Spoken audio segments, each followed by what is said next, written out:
Irreverent, entertaining, cool. You're listening to LA Talk Radio.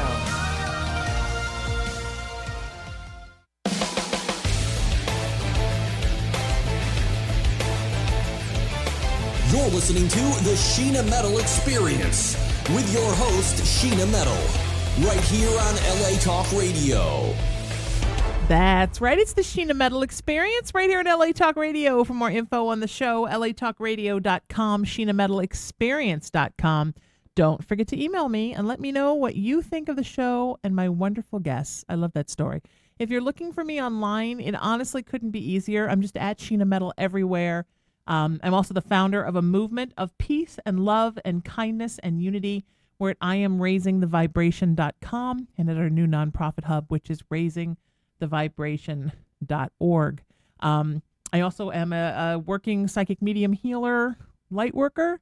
I have a spiritual practice at IamRaisingYourVibration.com and at SheenaMetalSpiritual.com. Sometimes here once a week on the Sheena Metal Experience, we do a thing I like to call Lightworkers Unite. I sit down with another light worker or more than one, and we do psychic readings, healings, spiritual counseling, anything you need. Welcome back to the show. My dear friend Shauna Grace is here. It's an honor to have you as one of my light workers. Oh, thank you so much, Sheena. It is always a pleasure and honor to be here with you. Someday I'm going to figure out what we're doing with all of us. I was just saying that today on Haunted Playground with my friend Angelica Perman, that someday I'm going to figure out what we're all going to do together here. It'll be magical when it happens. We're all going to do something magic. I can feel it, feel it, feel it. One thing I am doing is I am considering turning my childhood home into a spiritual center. Ooh, so girl. I have been wondering what I was going to do with it since my mom passed. And the thought of selling it made me a little sick. And the thought of having strangers live there made me a little sick. And I didn't know if it was too much for me to take on by myself because I already have a place up here and I only want to move there part-time. And then I started throwing around the idea of maybe getting roommates and then maybe getting roommates that were light workers. And then I started looking at the layout of the house and thinking about how even when my family, my parents and I lived there were a couple of rooms we really didn't use unless we had a party or something, and how what a nice little workshop space that would make. And there's a front courtyard, and there's a backyard, and there's a pool, and there's a hot tub, and there's tons of street parking. And I'm like, this is kind of a little workshop space. Oh, how beautiful. And I remember the stories you shared about some of your experiences when you were younger. And so it sounds like I would not be surprised if it's on a ley line or there might be something going on. Oh, it's absolutely on a ley line. So sure it is. So it could certainly support any type of metaphysical work you're doing. It's absolutely on, and below sea level. Oh, underwater. Girl. That part of Huntington Beach is technically below water. My mom always freaked out that the tsunami was going to come. That was like her one old lady fear. The tsunami was going to come and flood the entire neighborhood. And how long could it take her to throw the dog and some food and her medications into the car and drive up to the top of the hill and get away from it? So yeah, it's a very spiritual place. And, her energy is there. And so I'm thinking about maybe like just moving there part-time during the week and then using it as a place. Originally, I was going to use it as a place where I saw clients. And then I thought, well, maybe more than that. If you've got an area that comfortably would hold 20 people. Oh, yeah. There's your workshop space right there. Because how often do you do shows where you bring more than that many people to a workshop? Well, especially if it's a very intimate workshop and Huntington Beach. Huntington Beach. And then I started thinking, well, what about actually doing maybe like weekend seminars there and doing a little deal with one of the local hotels, have the workshops there, and then plan at night things like, let's all go to the seafood restaurant or, drum circle in the sand or... It's kind of cool, right? Oh, absolutely. Right. You could do all sorts of retreats. It's the beginnings of what I eventually want to open brick and mortar and call Surf City Spiritual Center and have one up here called Angel City Spiritual Center. And I think that's what I'm hoping to do with y'all. Oh, that sounds But we're not there yet. So that's the plan. If anybody wonders what I've got brewing, in the back of my mind, that's the long-term plan. The short-term plan is we're here every Tuesday doing 2 shows, and we get together and do fun things together, and I love you all. If you want to get a reading, a healing, some spiritual counseling today, this is the magic thing. It's my cell phone. Send me a text message, 818-437-0886. That's 818-437-0886. And I will happily get you on the list. So we've got a list of people, of course, started already because it's us. So I'm sure that doesn't really surprise you too much, does it, Shauna? Not at all. I feel very honored. I'm trying to, pardon me, I'm on my phone right now because I'm trying to see if I can share your wonderful. Oh, yeah. Do I need to share it off my page? Let me go to the LA Talk Radio page, grab it, and put it on one of my Facebook pages now. That would be. Does that sound like a plan? That sounds like a beautiful plan. We'll do that really, really quick. Okay, so here we go, and here we go, and here we go, and here we go. So what's new with you, my friend? What's happening in your world?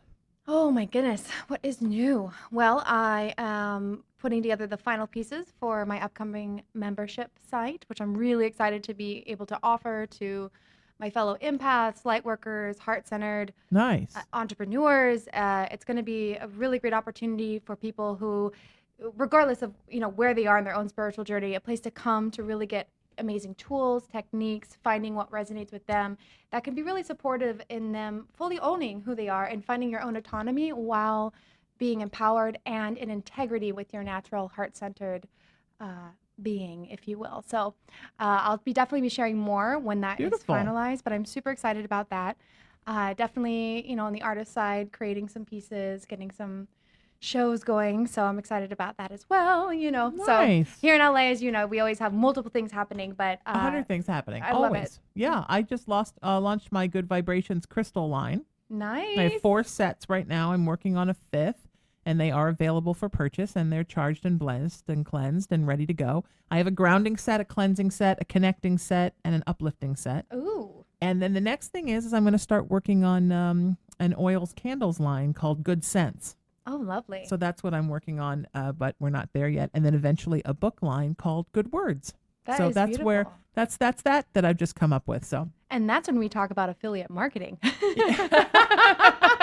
I don't know what that is. So I'm just going to trust that Shauna's going to tell me all about that, and then I shall know. Absolutely. You're good with all the marketing stuff. I'm good with coming up with the gimmicks and the branding and the how to get people involved and psyched. When it actually comes to marketing, that's when it goes completely out of my wheelhouse. Thank you for sharing that and saying that about me. You because are. You definitely are good at that.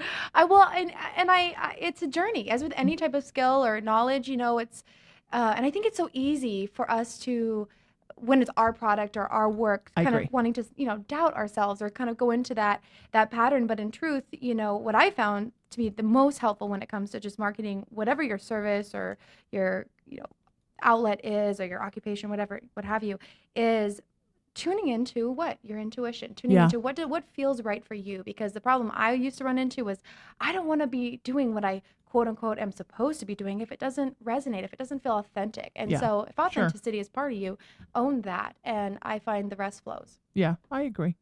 And it's just about learning tips and tricks. My whole life, I'm a horrible fine artist, and I had to rely on someone else to do all my graphics. And then I got to the point where I literally, the person doing my graphics was kind of holding me hostage. And I said, you know what, I didn't know who to turn to, and I'd kind of run out of resources. So one night I thought, well, I don't know what I'm going to do. I uploaded a JPEG and I put some words on it. And I'm like, oh, well, that wasn't so hard. And now I've designed the last 2 banners for my Facebook pages. Oh, yeah, girl. And I just designed the one for SaturdayNightSpiritual.com. If you go to Saturday Night Spiritual, that's the new night I got hired on as a pastor at MCC. Oh, beautiful. Founders MCC in Hollywood.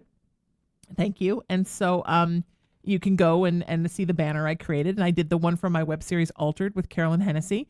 I don't know. I kind of think I channel it because I sit down in front of it and I think, I don't have any idea what I'm doing. So I just ask Spirit, please, make this not suck, because I hope it doesn't suck because other people are relying on it. And then it comes out and I'm actually quite thrilled with the way it looks. So, I think we learn things as we go. Yeah. And I think sometimes you have a fear consciousness of, oh no, I can't do that. I can't do that. I mean, I'm not a graphic designer. My stuff isn't gorgeous, but if it looks okay on Facebook and nobody hates me and nobody wants to get rid of it, then, nobody's pulling it down, then I'm happy. Absolutely. And what you just shared, and going back to the Huntington Beach retreat space for a minute, is one of my favorite phrases. I like the Huntington Beach retreat space already.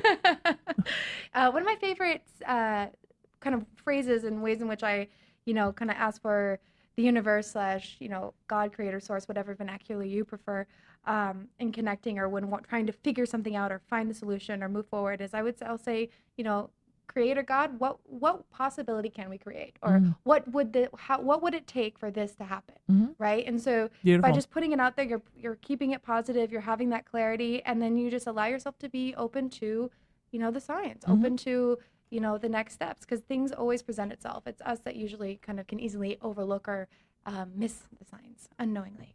Yeah, totally, absolutely. You are can share it now. I've shared it everywhere. Yay! You should be in good shape. All right, and we're going to get Jody on the phone in just minutes.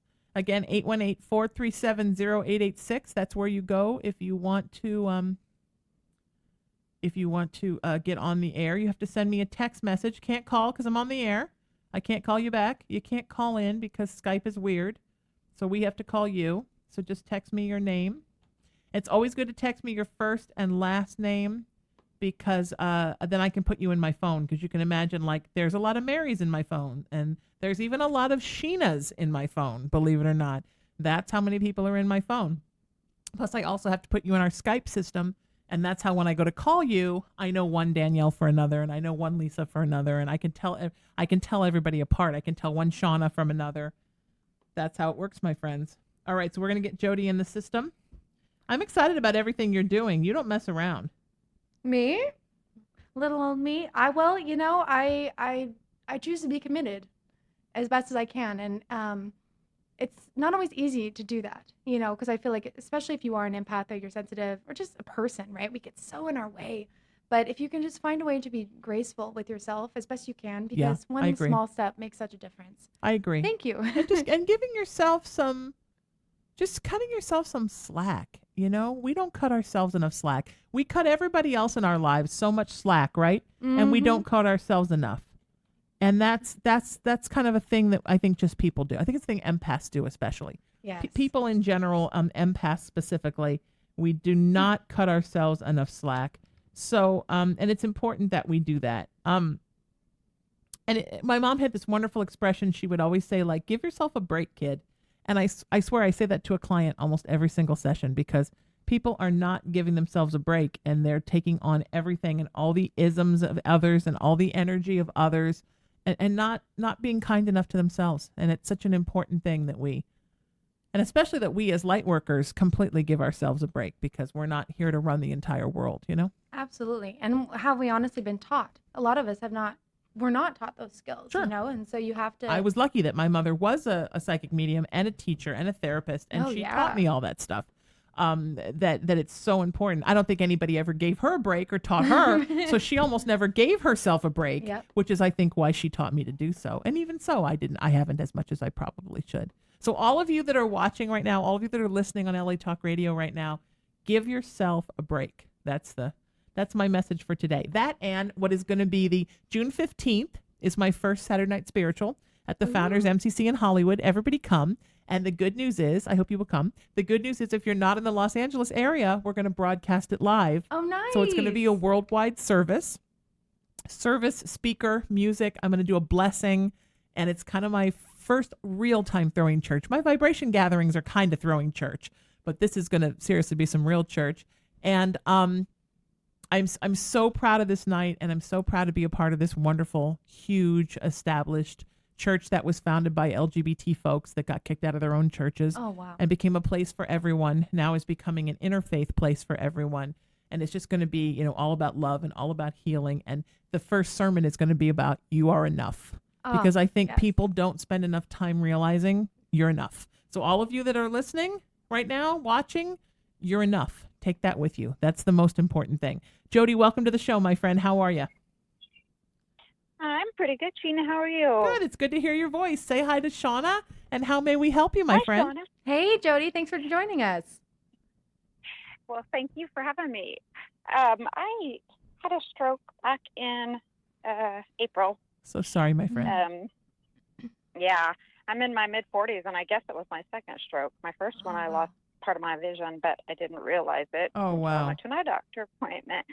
So so what my question is do you see anything negative around me? Or, cause I've been majorly depressed. I mean, major depression, and I just feel like not myself.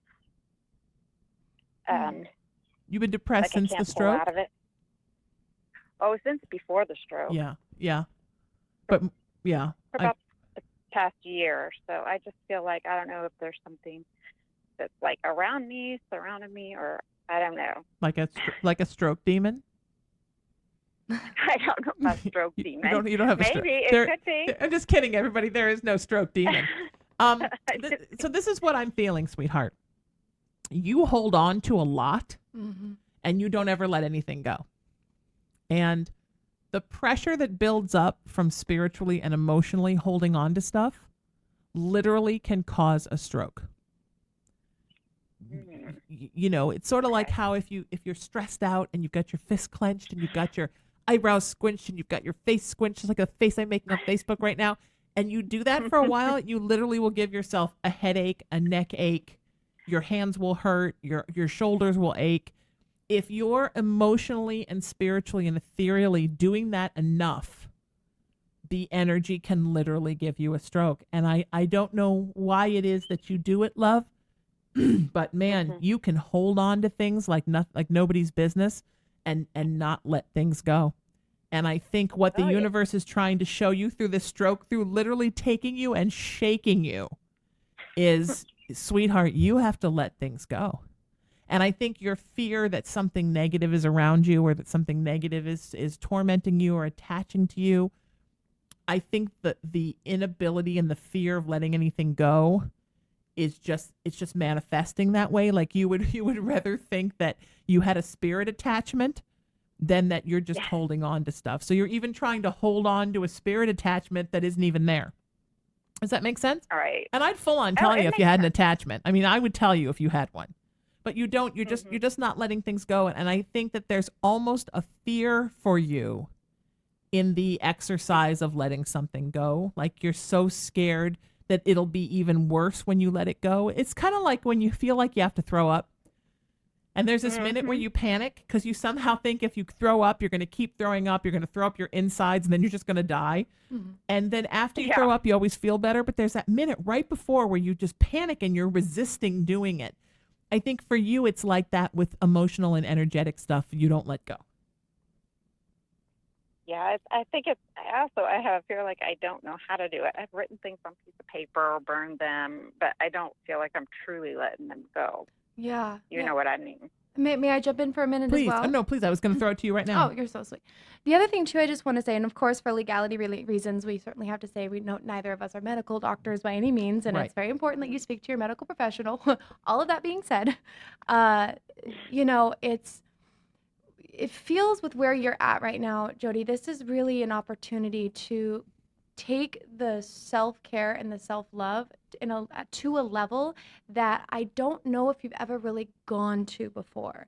That's and this opportunity, it really is an opportunity, although of course the experiences of having a stroke is, of course, I can only imagine how horrible that is. We're so sorry, love. But the gift is, you know, you're not going to be here forever in that space. And sometimes with that feeling of depression, especially when your body's gone through so much and you have an actual heart reaction, and as a medical intuitive, this is something I definitely have certainly seen quite a bit.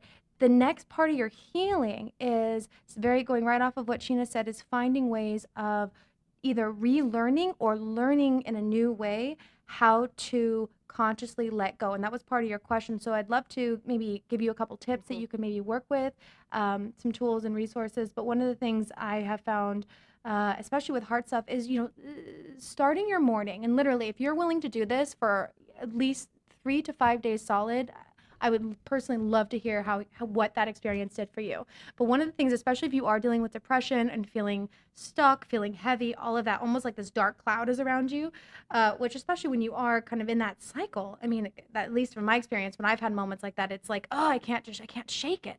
But what I would suggest is in the morning when you first wake up, consciously put your hand on your upper chest. So not directly in the center, but just on the upper chest. So your fingers are touching your clavicle. And take a few deep breaths and just say, this is my body. I love this body. This is my body. I accept this body. It's safe for me to be within this body.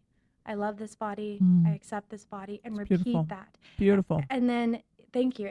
You'll and just really consciously send that, and you may have resistance come up, and that's going to be an old pattern, so it's going to be great to feel that when it comes up, if it does.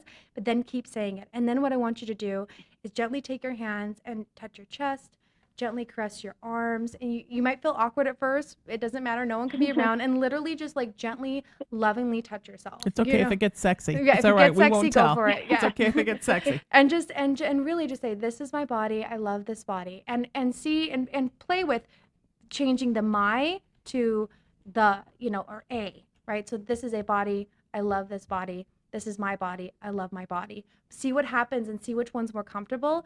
And then one thing that I found really helpful with body healing is after you've done that, put your hands out. I don't know if you're seeing the video by chance or not, but if you put your hands up with your palms facing up, almost like you're holding a cup, and gently hold it up. And I want you to imagine and think about 2 words and the energy and the emotion behind a word that you would like to literally bring within your system to support you this day. So for example, one word could be, or a phrase could be self-love. Another word could be creativity or fortitude or sensuality, whatever, like literally you choose whatever you feel you need for today. Inspiration, motivation, and feel it, and just imagine as if those words were a liquid gold or like a liquid energetic color. I often tend to be drawn to pinks for anything related to love, green, healing based, gold for just unconditional love, compassion, abundance, whatever color comes to you. And just imagine filling your hands with those colors. And then very gently bring that into your chest and literally spread that as if you were spreading a lotion. No joke. I promise you, if you're willing to do this, you're going to feel it. And then just spread it over your body as if it's a healing salve, and let it just literally be absorbed into every cell, DNA strand, and own it. And then you'll notice you'll feel the shift. And if you can start to create that as part of your morning routine, that's going to allow a space, I think, to open up for you to really start to do some loving care for yourself and to find other tools and other ways where it's safe to be loving to you. Do you get what I'm saying? Does that make sense? Oh, it makes perfect sense, because I've struggled with that for as long as I can imagine. Self-love, confidence. It might not seem like it, but deep down I am. I can put on that face. Yeah. Absolutely. But that's even scarier because you're putting on the face, sweetheart, and nobody knows. I believe I'm an empath too. You totally are. Of course. I know I am. But because you're so good at hiding it, it's not getting out at all. Because at least if you were somebody who was going around to people and purging out how unhappy you were, some of it would be coming out. But because you're not, none of it's coming out. So you're keeping it all inside, and you're putting on such a great mask, and everybody thinks you're great. And inside, your insides are screaming for you to start to let some stuff go. Right. And just to add, and another thing too, going off, and thank you for saying that, Sheena. Another part of that too, and this is not just for you, but anyone else listening, and especially for empaths, if you struggle with self-love or self-care, what that really comes down to, if you follow that down to the core root, which is something I teach a lot with my in my one-on-one programs, is you'll often recognize that there's a level of safety that is not being felt. So it feels unsafe to literally be loving to yourself, to even give yourself permission to be loving. It's somewhere in your past, somewhere unconsciously or consciously, you were taught that it's not okay for you to be who you are and be seen authentically and be accepting and loving of yourself. And there's like a deeper way in which you can, do that work. And I definitely encourage you, if you have any questions, feel free to reach out. And of course, we have Sheena here, who's also amazing at this as well.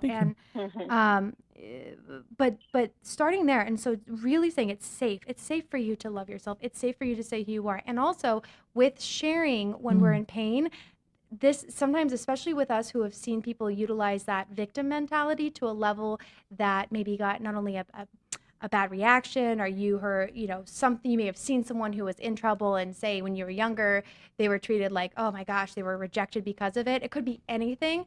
But when those types of situations occur, what that teaches us unconsciously is, if I am not okay, if I am not seen as confident, then I won't be accepted.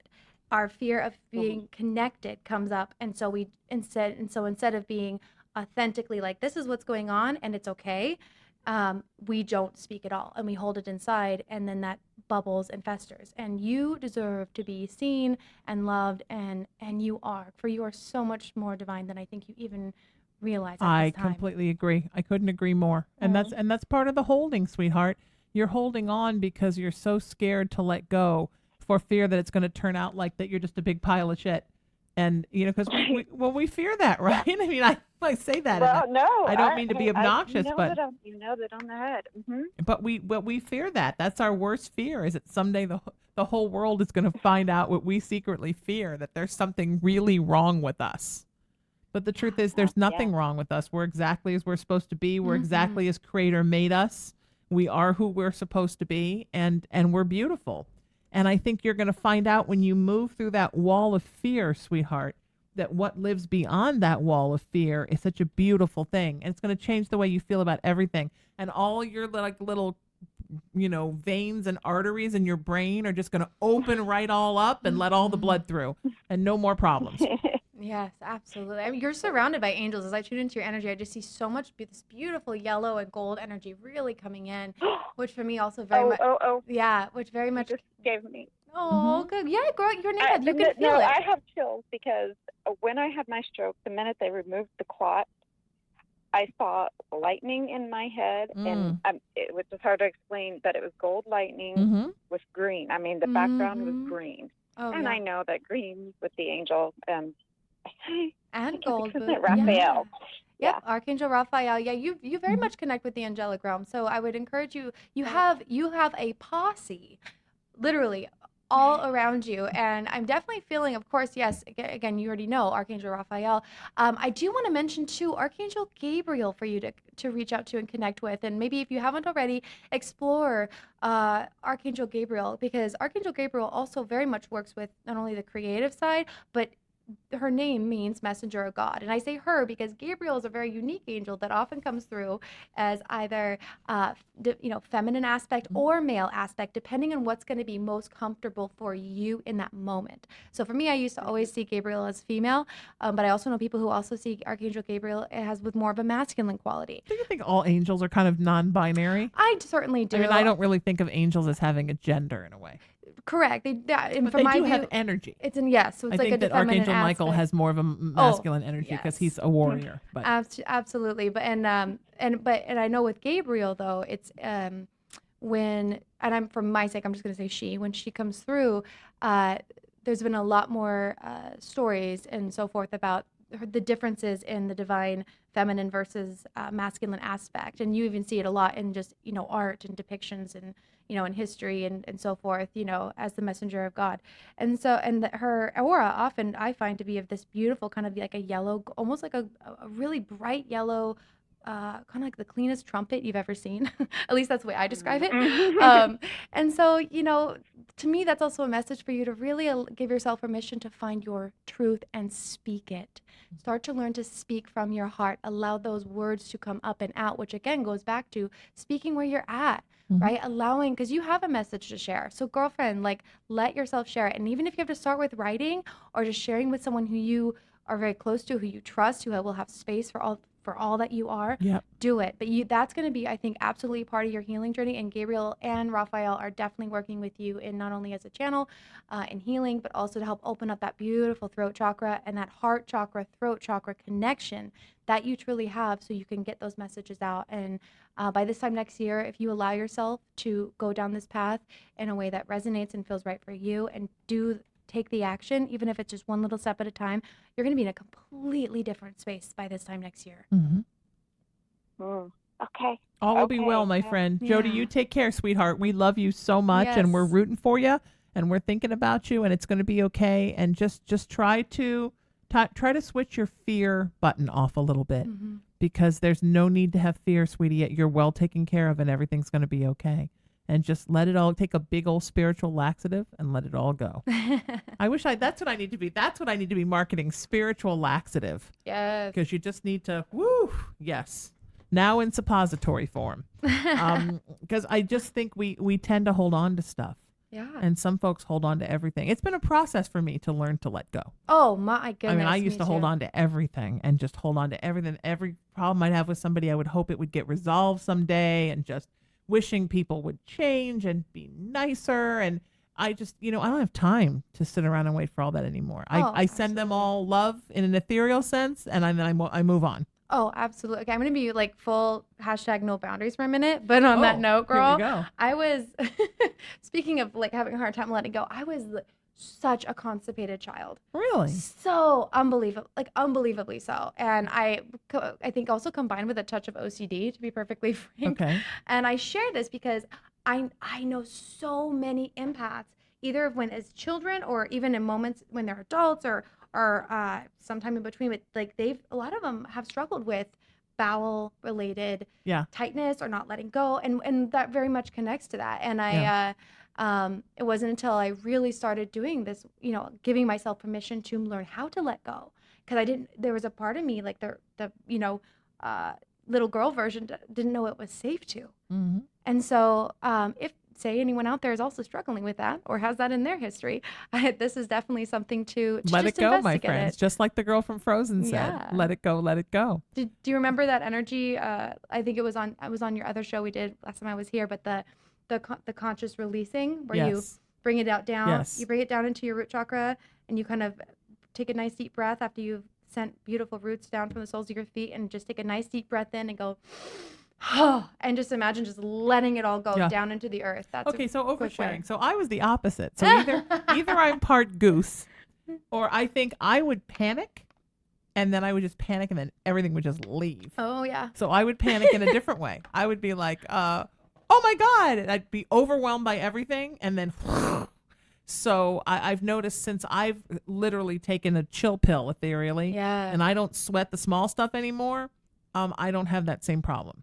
It's all connected. I'm not constantly voiding in a complete panic. Yes. I'm not, literally shitting my guts out of fear anymore because I used to be very anxiety driven. Oh my goodness. And that was the way the anxiety manifested itself for me. Oh yeah. And that's not surprising at all. And if you look at just kind of the scientific aspects and of our anatomy and health and the biology behind the entire digestive system, and then you also, especially when you talk to people who are energetically sensitive, it's always the stomach in some form. It's either upper and now or lower. It's the AFib, right? And where does the AFib start? Where your vagal nerve starts in your stomach. Yeah. I mean, it's always the stomach with me. It always has been. And I remember when I was young and very nervous and was performing very young. I mean, I literally, everywhere I went, I had a bag full of ginger ales with me. Yeah. I was constantly like drinking and burping and drinking and burp. And now with the AFib, I'm doing the same thing, sipping ginger ale and burping it.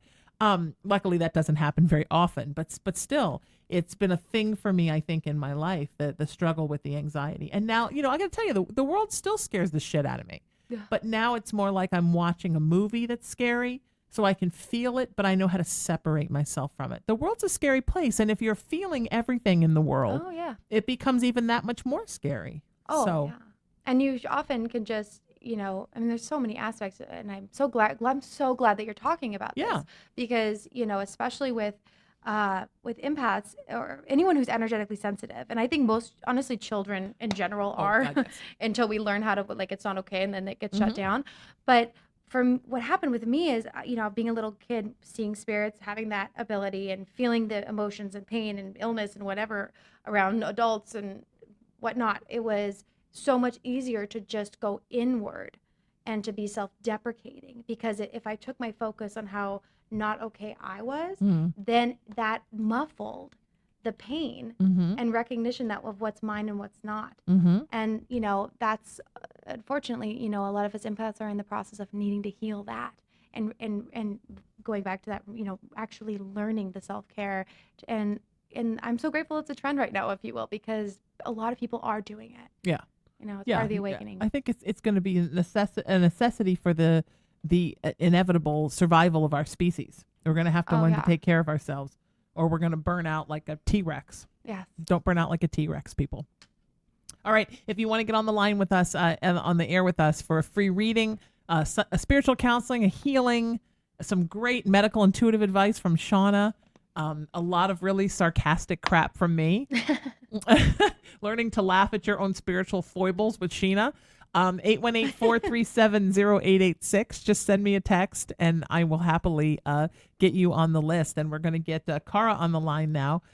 Yeah, because you know what? You got to learn to laugh at all of it. Oh, At yeah. the enormity of it all, if you have to think of it as being funny.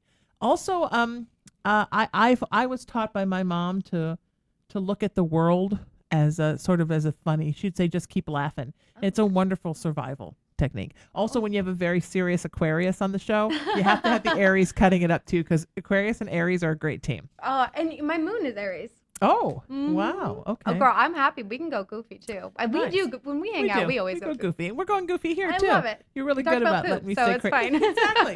Yes, the Aquarius is the one who brought the poop up. But You're welcome. But there was a nice formal apology first about spiritual boundaries. Welcome to the show, my friend. How are you? I'm all right. I've been better, babe. I know, sweetheart. Our hearts are with you. You want to fill Shauna in on what's happening and fill everybody in who's listening so we can start a little prayer circle for you? Yes, please. Okay, Thursday night, I was with my husband and my 3 kids. We dropped the kids off at the house. My daughter's old enough, to watch the kids. She's in 7th grade, and so it was her, my 10-year-old, and my 9-year-old. Normally we take the 9-year-old with us. Literally ran to the store to go get some food for dinner, and then before we even got into the store or got out, whatever, we got a call and my daughter had said, "Mom, you need to get home quick. Something happened to Bo." And I was like, "I'm on my way." And so Bo's my 10-year-old son. Well, what had happened is earlier in the day, my husband had cleaned the yard and uncovered a metal curtain rod, but it was a metal curtain rod that sits on top of it's not the kind with the curved ends that go into the wall. It was just a straight curtain rod, okay? Right. So they were swinging the curtain rods, the kids, and the curtain rod flew out of my daughter's hand and impaled my son above his eyebrow and went into his brain. Oh, my goodness.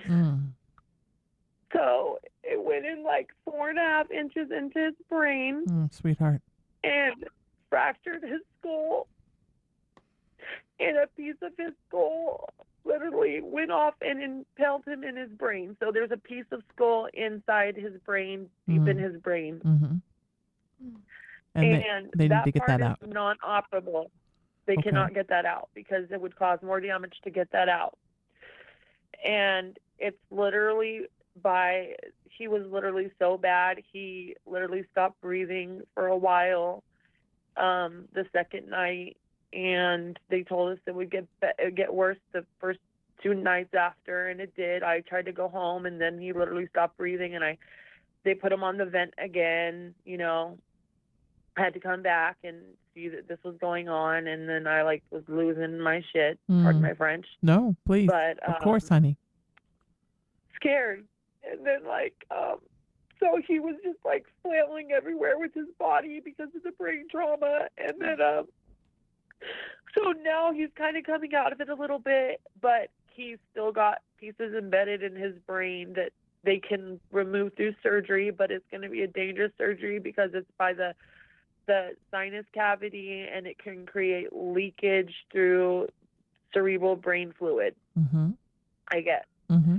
So tomorrow he's going in for his brain surgery at 7:30. Mm-hmm. It's good. It's good he has the surgery. He needs to have it. When you said they weren't going to do it, that was not making me happy. I mean, they're going to do the surgery, but they're not going to do the surgery to take out the 46-centimeter piece in his brain in the middle. Got it. Yeah. Because that is too deep. It's literally if you were to stick your finger on top of your head, it's right there. Yeah. But the other pieces are just in the front because when he got impaled, he pulled it out himself. Oh. He wiggled the rod back and forth and literally broke the orbital bones and stuff or whatever, the front plate bone. He wiggled it and it snapped and did more damage and literally mushed his brain right there. Oh, baby girl. So, I'm so sorry. What's the first name of your son? Ezekiel. Okay, thank you. Oh, sweetie, I'm just so sorry. And I'm so sorry. And I'm just so sorry. I mean, you know, I'm all about my kids.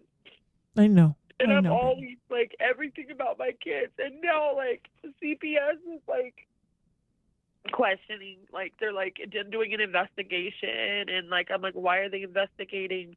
You know, it's not like we're drug addicts or doing anything wrong. And then they're like, well, because it's a kid and he hurt his head. And I'm like, Right. well, my other daughter did this. You know, it's not like that will pass. You know what I mean? I'm scared shitless. Yeah, I would say from what I can see at this time, you know, regarding CPS, just, you know, do the protocol. It's just routine. It just like that's not. I feel like that's definitely just gonna complete Mm-hmm. and conclude. Nothing crazy or anything like that.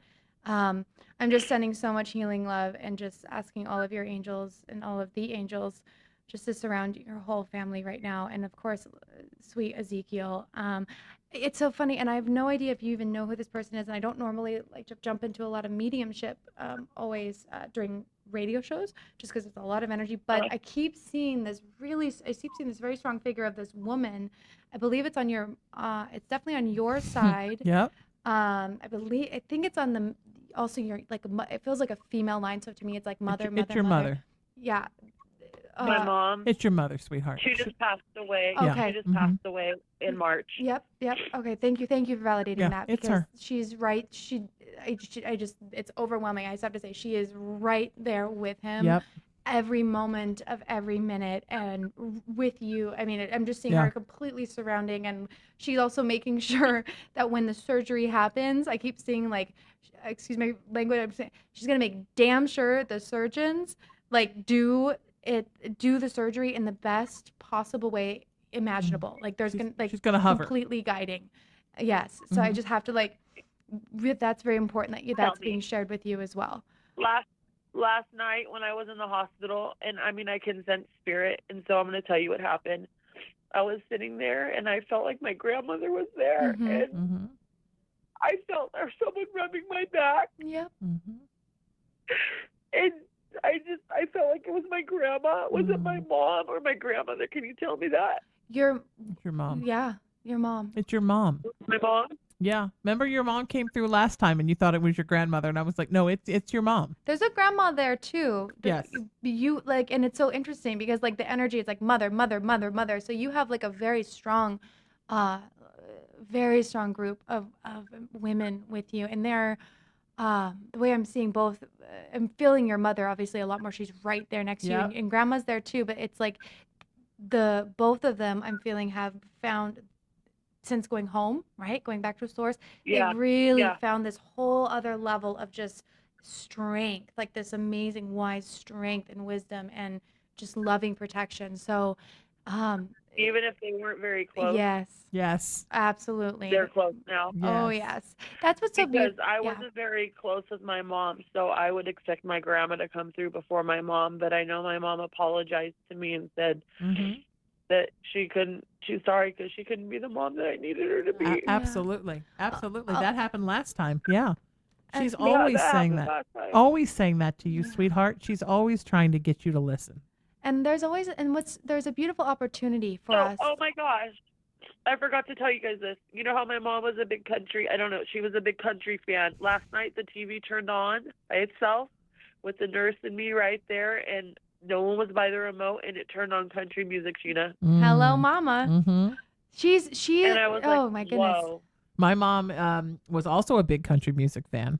And when she passed, like the month after she passed, these random, like what she used to call old country, like 1950s country from when she was young, like Hank Williams and George Jones and Johnny Cash, like these old songs would just click on and just play randomly. And they were always her favorite ones, like this like real sad Elvis Presley song that she loved, and not the kind of stuff that normally gets played on pop stations or that normally gets played like on Pandora in restaurants. I'd be sitting in a restaurant and some super old haunted Hank Williams song would come on, and I would think, why is this actually playing right now, or am I the only one that can hear this? So absolutely, my friend. Yeah. She is so strong with you. She's so trying to make amends for everything that that she didn't know how to do when she was alive, that she didn't handle well when she was alive. That's the gift often. And I see, and this is often the case, because when we go home, we are able to, although yes, we're still ourselves, we are going back to source. And because of that, a lot of the earthly stuff just gets cleansed and washed away. And especially if you have a relationship with someone who's passed that maybe it wasn't the best or there were some issues, when they've crossed, especially with your mom, she is completely connected and affirming that she is choosing to be close to you and wants to be there for you again in the way that, yes, she wasn't how she wasn't in life. And what a gift that is. So a lot of times we can have closer relationships with our loved ones who have crossed, especially if they maybe necessarily weren't the best when they were here. Yeah. So she hears you, talk to her, and the more that allows you to soften your heart, because of course, we're here, so we still have some of the human pains and things from the past, but see what you can do in regards to forgiveness, because your mother, despite some of the things that were really not that great that she did and the things that you experienced because of that, hold that thought. It's coming through. That being said, she did the best that she could. Yeah, she did the best that she could in that moment at that time.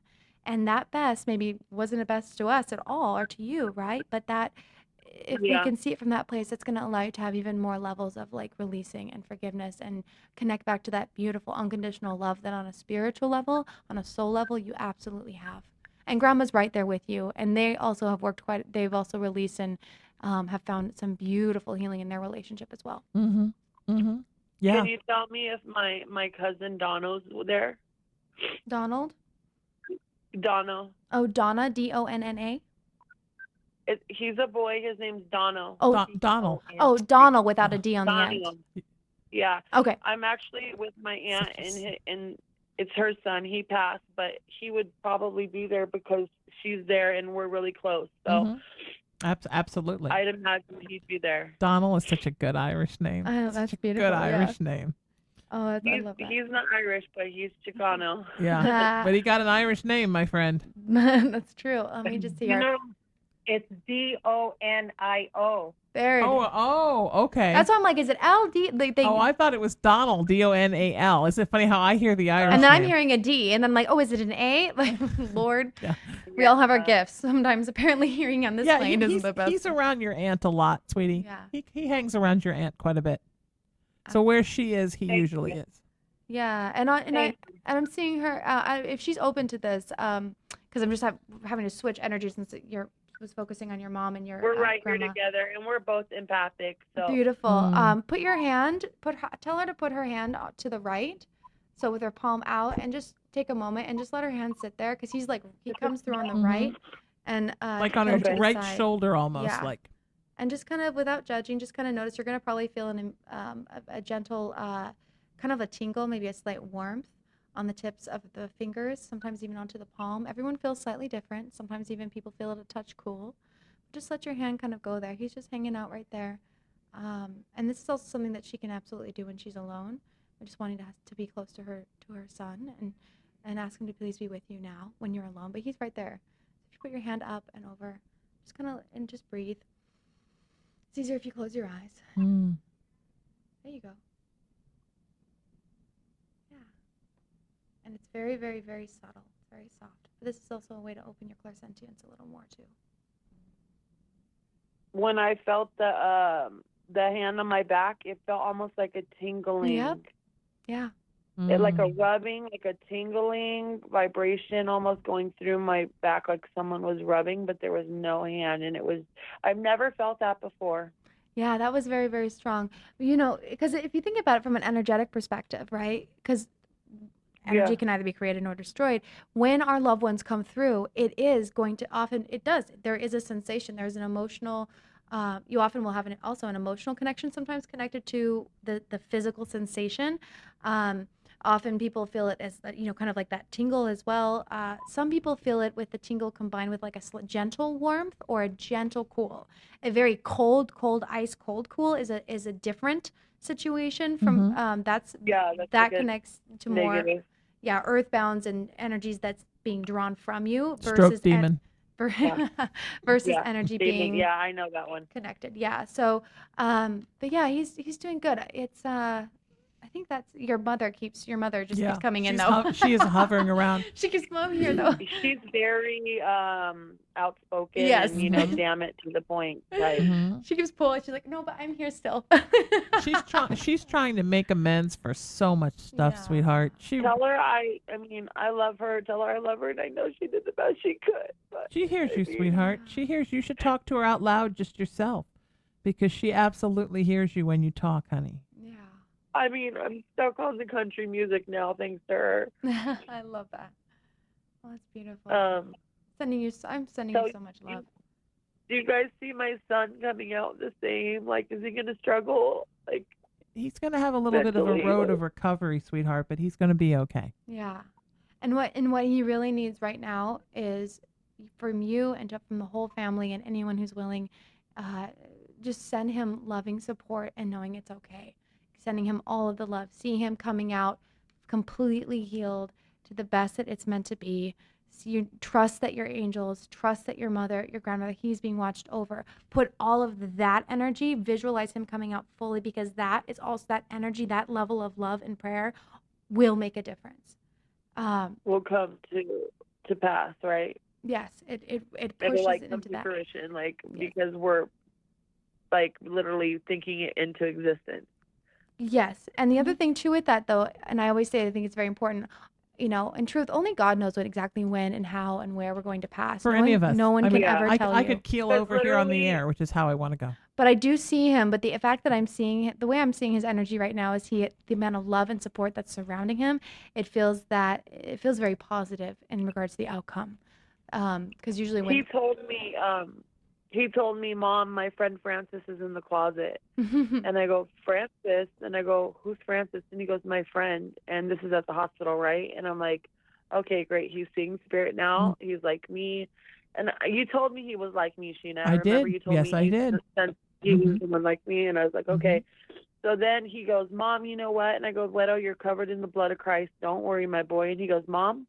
I go, get some rest. And he goes, Mom, this place isn't even real. And he goes, you're real and I want to stay with you, but this place isn't real. And I go, okay, honey. And he goes, the only place that's real is with Jesus, Mom. That's where it's really real. And I cry because I know he was telling the truth. You know? But, absolutely. I don't want to tell him, he's like, I just want to go, Mom. I want to go to heaven. Please just let me die for 5 minutes. And I'm like, you're not going anywhere. Well, I think what happened was when it happened and he stopped breathing, he died for 5 minutes. And he knows what it feels like to go home. And if you've had a near-death experience, and I have had one, it's so beautiful at home that sometimes it's hard to remember why you want to be here. You have to talk yourself into being here. Exactly how he's been. He's like, just let me go. And then the next minute, he's like, I don't want to die. So he's a little confused, but I don't want to tell him, baby, you literally stopped breathing and coded. So that will all come later. But now I'm just trying to let him think, he's okay. Everything's okay, Well, but know that where he is, sweetheart, he's being given the option to go or stay, as I was. So he's probably sometimes thinking, well, I don't know, it's pretty beautiful here. There's like pink elephants and no pain. And then over here is my family that I love, but my head hurts. So, let him figure it out. He'll figure it out. And trust whatever is going to be in the highest good for all involved, and highest good for him, may that be what takes place. And that's hard to even imagine right now with the circumstances about to go into surgery, which is why it's like the best thing you can do is just not only be loving to yourself as best you can, but again, just sending love and support to him and, bringing in that healing light to him, because we cannot control the outcome, but we can do what we can. Yeah. And the best news in the world is, sweetie, look at how sentient he is right now. Wise. I know he is. I mean, he's lucid. I mean, you're worried about what he's going to be like for a kid with a hunk of metal in his head. He's extremely lucid right now. They were like, oh my God, is he seeing shit? And I was like, I didn't want to. I was like, dude, it's natural. I'm a sensitive. Yes, it's normal. exactly. Calm down. Oh, those are always You know fun what I mean? And, like, conversations in the medical. Yeah, hard it's to different kind of explain stuff. that to a doctor. You know what I mean? Yes. Yeah. And they're thinking, oh, this woman's batshit crazy. You know what I mean? But like, yeah. I'm just like, I wasn't worried about it. I was more excited because I knew that he was like me, and I knew that he was experiencing beautiful things because he's all, look at the cat, Mom. There's a cat right there. A little rainbow And bear. I was like, Yeah. Leto, I didn't see the cat. You know, where's the cat? And he's like, Mom, it's right there. You know, Beautiful. I love that. And so It's fantastic. Trust me, he's going to come back different. He's going to his psychic cognitive abilities are going to be off the hook now. Mine were instantaneous after I got out of the near-death experience. I mean, I literally started seeing shadow figures out of my eyes like that night when I got home. So it's going to be different now. But it's also going to be more beautiful for him. It's where he's supposed to be. Everything happens for a reason, sweetheart. This set him off. Crazy. It's crazy because literally I've had 2 near-death experiences in my life, and I literally think that's what opened me up Yes. to being Yes. empathic, Yeah. sensitive, clairvoyant. You know what I mean? Oh, absolutely. Absolutely. Yeah. So, Sweetie, it's I going to don't be know. okay. We're going to It's say gonna sound prayers. crazy, but I think that this sounds so crazy, and I don't even want to say it. No, but I not think at all. that it Nothing's was crazy meant here. to be. Does that sound crazy? Nope. That's exactly what I was How trying to bad say in a it super is. gentle way. Right. We were both trying How to say that. horrible of a nightmare it is. I think that this was meant to be. I agree. Yes. I don't know how to explain it. No, I agree with you. 100%. There's a resonance and there's a knowing, and when things are meant to be, and I mean we could have a whole show on just that concept alone, Exactly. right? But you know, there's a resonance and that's the only way it's like there's a vibration, like when you have those ahas, that divine hit, right? Of knowing, feeling, sensing. And so trust in that. Trust is like, I want you to just like take the word trust and just bring that into you right now. Just bring in trust, not only for you, trusting in the outcome, trusting in your abilities, trusting in the love that is eternal and between you and your son and your family and holy God, creator, source. That energy, I think, is so meant. I'm just seeing it like I want to just surround you in that. So see if you're able to just bring in that vibration of just loving trust. Yeah. Bring And that you- in, sweetheart. And we're praying for you. It's going to be feeling okay, it. I'm sweetheart. feeling it right now. Like literally, Good. I'm not letting any other outcome come. Do you understand? Yes. Good. I'm not letting any other outcome come. Good. So that's all I can say, how I feel. That's beautiful. And that's Like, exactly where you're meant to be. That's all I can say is Yeah. I'm not letting any other outcome come. I just wanted to feel your guys' like vibration on it because it's always good to check up with your friends and like, you know, see if you guys are on the same page and get prayer and And we're going to put a big old healing circle around this baby now. Oh, absolutely. When is the surgery? It's tomorrow at around 7:30 sometime in the morning. Okay. And is that Pacific time? no, or it's Eastern time, Eastern? right? Okay. No, it's Western. We're on the West Coast. Okay, so Pacific Madeira. time? It's Pacific time. Okay. Fresno. Perfect. Yeah. Okay. Thank you. Do me a favor, sweetheart. Send me a Yeah. text when he's going in, and I will. and let me make sure that I can do a healing protection as he goes in. Okay. I don't care. Send it to me. I don't care if it wakes me up. Okay, babe. Not that I'm Thank not you, normally guys. awake by 7:30, but I'm never awake by 7:30. Yeah, seriously, do it, and I'll do it in the morning, sweetheart. Okay. And I'll do the same, love. We love you, and we're thinking good thoughts for you, and we're thinking good thoughts for Ezekiel, for your baby, and your mama's there, and everybody's there, and Donna, Donald, Donio, Don is there. All the different names of your cousin that we love is there, and we love you, sweetheart. So you take care of you, and we're thinking about you. Okay. Wow. If you want to get on the air with us today, 818-437-0886. That's my cell number. Send me a text, and I will gladly put you on the list, and I will gladly there was a heavy call. Yeah. I love her, and that makes me sad that her Yeah. baby got hurt. I have go ahead. 818-437-0886. If you want to get a reading, we will gladly put you on the list and hopefully take you on the air, as we're going to take Denise next. So Awesome. Can I just say something really quick? You can say anything.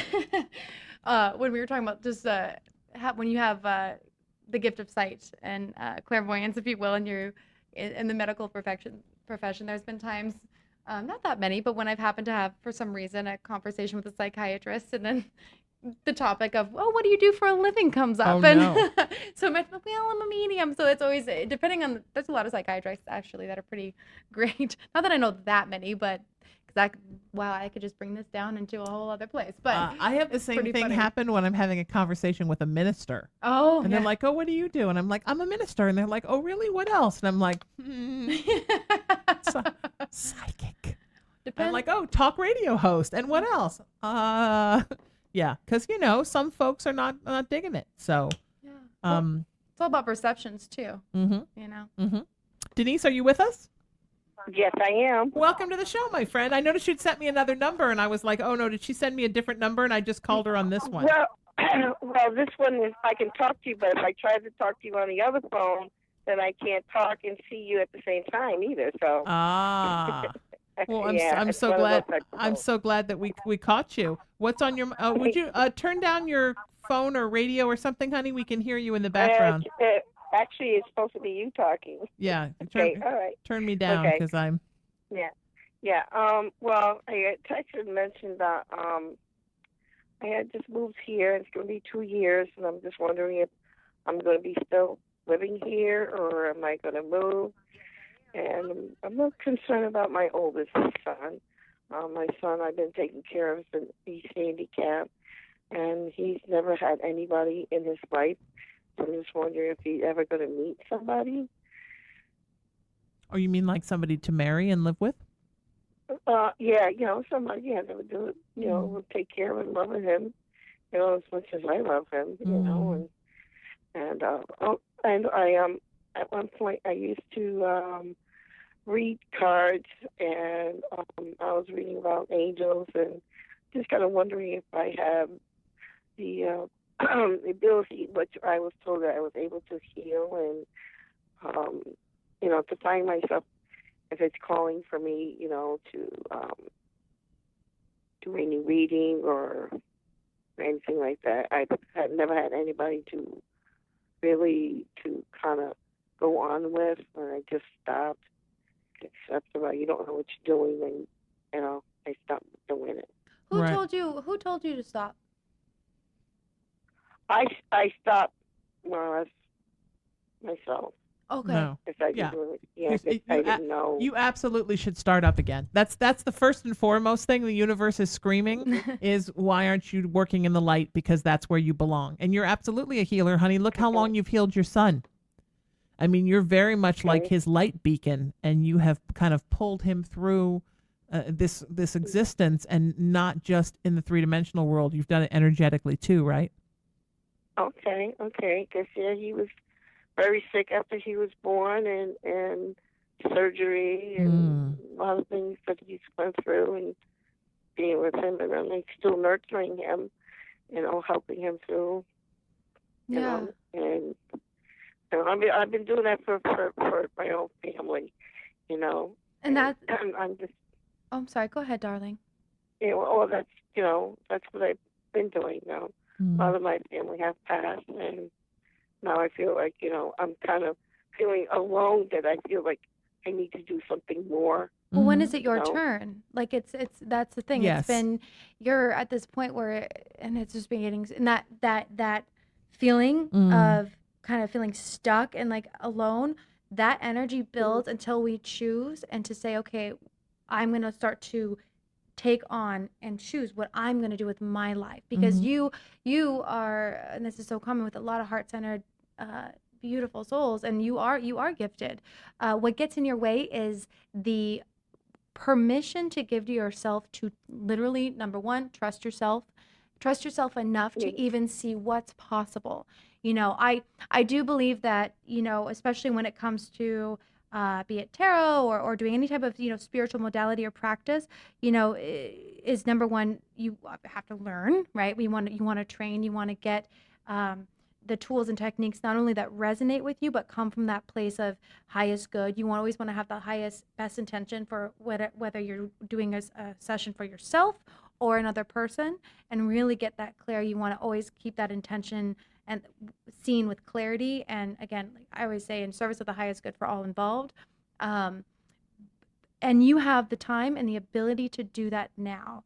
That I think is going to be very healing for you, not only in just going through that process, but in order, if you want to do that, if that calls to you, the part that the beautiful, it's kind of ironic, right? And baby girl, you are not the only one who has to go through this. Like, I certainly had my phase, and we all do, but coming out of the spiritual closet a little bit more, and literally and being willing to be seen, and trusting that what you are receiving is valid. And that is why, like, I feel like training or looking at places either in the area, but I have to say this because this is really coming up, Sheena. Please say it, sweetheart. Always say. Because I don't know exactly where you're at, and I don't need to, but with wherever you're going to be looking to enhance and start to, learn those skills or get back into them, make sure whoever you are taking or learning from is very not only experienced, but make sure that they do not teach from a fear-based place. Yes. That is something that is very, very important. For example, I started off doing angel communication. That is when I first came out of the spiritual closet. They're my people, all of that. I share that because that's where I started. But there is also sometimes, even in angel communication, when an angel gives you a message, there can be a message of discernment, right? And being able to be clear when, I'm just going to say it, angels are not always like, everything's going to be fine. Some people try to make that joke about angels, right? But in truth, if you say you have a drug habit and, you're getting a message, that cocaine isn't so great for you, and if you don't stop, things are going to go down, that very much can be from your angels, and it may not be positive, but it's a warning. And it's probably not going to be nearly as nice as the way Shauna just said it. It's going to be a little like, hey, human. Really? Hey, you. Especially Archangel Michael, who suffers not a single fool. I mean, it can be intense when you get messages from angels. And it comes from love, though. Yes, the vibration underneath it. And it can be intense when you get messages from spirit. Yes. Sometimes spirit's like, no, stop. I mean, sometimes the universe can be very blunt. Yeah. Tell me about where you're living now, because I know you talked about if you were going to move, and I'm not seeing a move, sweetheart, but I'm also not seeing that you particularly like where you are now. Right. I live in Governor, New York. I'm way up near, say, about 30 miles away from Canada. Wow. Got it. So it's kind of like in the country in a way. And cold. Yeah. I used to live in New York City. I lived in the Bronx, and I moved because I wanted a place to be safe for my children. Yeah. So that was also the reason why I moved up here, and so I've been here all this time. Yeah. It's a little slow for you. Yeah, it is. I mean, it's different of everything. Everything is slow. Everything's not much up here to do. I'm not sure the type of person who likes to go out in the summertime, go fishing. It's not like I can afford to go to these different places to Alexandria Bay, all these other things. I mean, I more or less went back to school to show my kids that, your mom can go back to school and you can do almost anything. That's so beautiful. And don't let nothing stop you from doing anything, So I get into a lot of different crafts and stuff. I love my dream catchers, and I'm going to get right back into doing that. Oh, yeah. Making dream catchers? So yeah, that's fantastic for you. That's so beautiful. And you're in that, just everything that you're sharing too, it's just validating, if you're being called to do any type of service or healing, any type of modality, cards or what have you, your heart-centeredness, which is so beautiful. It's like you'll have no problem coming from that place of service, unconditional love, and service of the highest good. So in those moments when you doubt yourself, or if you start to be like, well, can I or can't I, just come back to that frequency, come back to that energy. I don't know if you're going to take this to the point of, pure, your only profession. There's definitely a journey for you in exploring it, period. right? Exploring it for yourself, exploring it for those that you love. Just make sure that with what, because there's, so many amazing teachers and practitioners out there. Just find one that resonates with you, and that, again, it's coming from that highest, that positive, clarity and good intention. If anyone ever tries to utilize fear as a way of controlling you, and I know you know this, but this might also be for someone else listening, where there's a lot of fear based, oh, you have to do this or else you're going to have this problem, and you have to come back to me. Any of that kind of stuff is just all BS. Unfortunately, there are charlatans out here. Out everywhere. Yeah. And by out here, she means out here on the earth. Yeah, exactly. So I also want to just mention I used to do a lot of the zodiac, and I'm a Pisces. Sure you are. So, of course you are. Of course. Yeah, we knew that. And we knew that because we're psychics. I don't have no problem of talking to other people, and sure. Just you're gifted, baby. Being me. But you also worry too much, honey, and you struggle with too many emotions. Too many emotions, too many thoughts, busy brain, and lots of worry. It's like with your son, your son, you just need to let him be, sweetheart, and the universe is going to send the right person to protect him, because he will always be protected. I tell you, when he moved out when he was 18, and he had a lot of people taking advantage of him and stuff too. Does he have a challenge of some kind? Yeah, he does. Yeah. Does he have a challenge of some kind? What do you mean? Your son. I didn't hear. Does your son deal with either a mental or physical challenge? Yes. Okay. Yes, both. Because I'm just feeling that, so I just wanted to confirm that. Thank you. Yeah, it's hard. You will always be there, and the supporter, the protector, as best you can, because he's your baby, and I can imagine how painful it was when he did move out, to see what happened because of people who are cruel and take advantage of people who they think are vulnerable. Yeah. That's why I made that big move from the city to here, but found out it don't matter where you live, people are cruel. Yes. And and unfortunately, the parents don't teach the child to respect and helping other children who are handicapped as well. Your son, your son does. I did lose a son last year, and he was only 38, and he's left 7 children behind. Oh my goodness. So sorry, sweetheart. So much angst and struggle in your life, and you're such a beautiful person, and you've really ridden through so much of it with grace.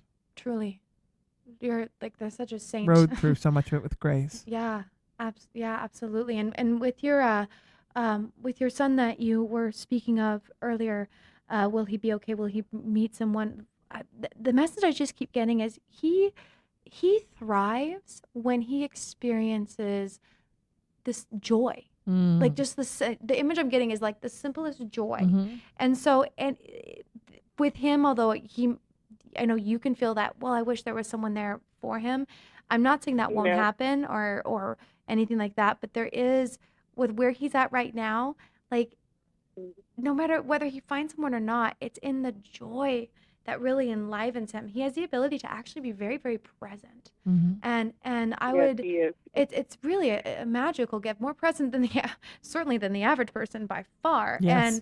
And, know that he is complete. He is satisfied. So even if we want that for him, if that's maybe not going to bring him that most joy, right? You can see how there can be a little bit of a conflict.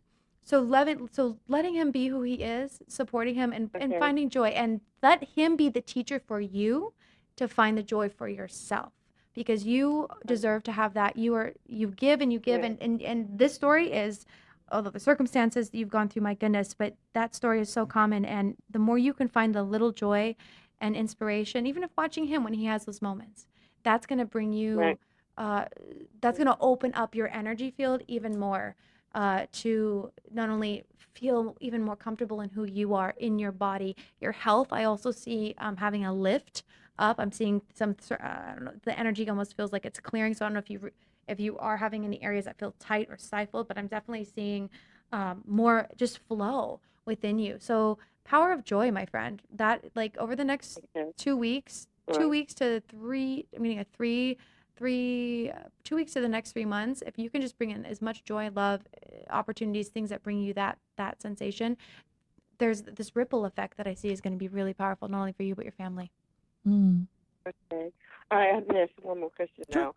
I have a daughter who likes to keep trying to control him, and she tries to do this to me too.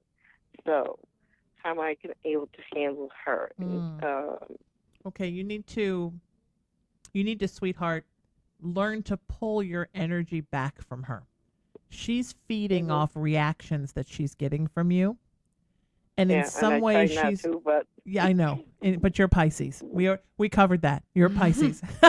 She a lot of times she controls him to get your attention. She's jealous because he's gotten so much of your attention throughout his life because he was challenged and differently abled. Yes. Yep. And she's a little narcissistic, very self-centered, and she's very jealous that she feels like he's mommy's favorite. There's some resentment there. Let's just be real. She does things to him to get your attention, so don't give her your attention. I mean, literally imagine yourself when she's being like that, just sort of saying, all right, okay, great, all right. Because she's feeding off your anger. What I'm doing right now is keeping my distance away from her. Good. But keep your energetic distance too. He does the same thing. He does the same thing because he does not like how his sister treats him. Yes, good. Or her treating me. Good. So I keep my distance. Keep your energetic distance. Do you know what that means? Yes. Not just physically, because if you're keeping a physical distance, but then the whole time you're like, oh, that daughter of mine, you're not keeping an energetic different. You're still throwing tons of energetic energy at her, and she's still gobbling it up and feeding off of it. So you literally have to pull back your energetic distance too, which means forgiving her, not putting yourself emotionally present in that situation, letting her do her thing. You're going to kind of have to starve her out a little bit. And she'll stop when she realizes that nobody's paying any attention to her. She'll stop. Yeah. And I mean, and I know that seems pretty blunt and that was very blunt. That's very blunt. It was too blunt for my Aquarian friend. Like I said, I'm just want to learn to try not to so she don't have control. Yeah. Like when she called me and started yelling at me and trying to tell me that everything's about me. Yeah. And that's when you say, it's not all about me. I've been doing and helping her when she's needed help. And I still do. And that was the thing. But right now, she's not coming around. So I'm having peace and quiet. So I'm enjoying it. Absolutely. And I would say, too, just,